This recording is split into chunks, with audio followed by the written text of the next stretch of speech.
যে ফ্লাইওভার ব্রিজটার উপর উঠবো, বাংলাদেশের পদ্মা সেতু 3টার সমান এই ফ্লাইওভার ব্রিজ। এখন আমরা এই ফ্লাইওভার ব্রিজের উপর উঠে গেছি।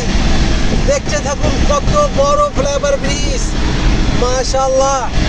এখন রাস্তায় জাম নাই দেখে বোঝা যাইতেছে না, মনে হয় ছোট, দেখেন সব করে রাস্তা ফাঁকা। চলুন, ফ্লাইওভার ব্রিজ কিন্তু আমরা শুরু করলাম।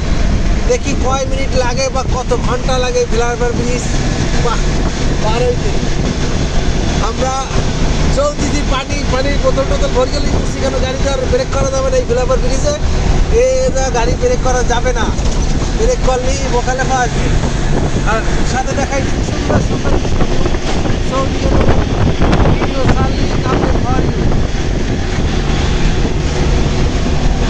ব্রিজ কিন্তু এখনো শেষ হয় নাই প্রিয় বন্ধুরা। ও মাই গড, কত বড় ব্রিজ! আর এটা কি গাড়ির বাজার? না, গাড়ির বাজার না, সব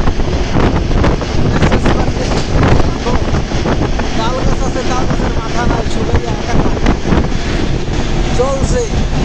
জানি না আর কতক্ষণ লাগবে, কত ঘন্টা লাগবে এই ব্রিজ কমপ্লিট আমাকে পাড়ি দিতে।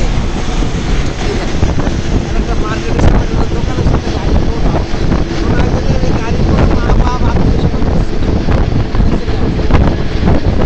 একটা মানুষ একটা গাড়ি, একটা মানুষ একটা গাড়ি।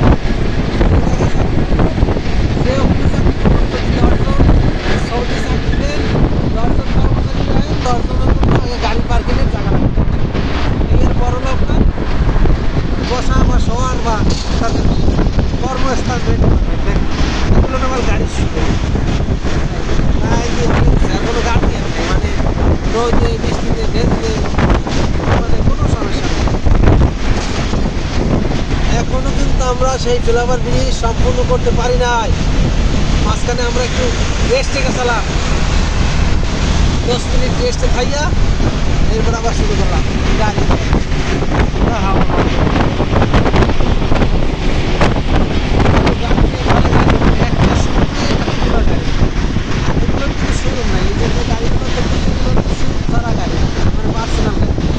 দেখুন সেই ব্রিজে কিন্তু আবার আপনাদের সামনে চলে আসলাম ব্রিজ নিয়ে, দেখতে থাকুন। আশা করি আর 30 সেকেন্ড বা 1 মিনিটের ভিতরে আমরা ব্রিজটা কমপ্লিট করবে পাড়ি দিয়ে উপর চলে যাব ইনশাল্লাহ।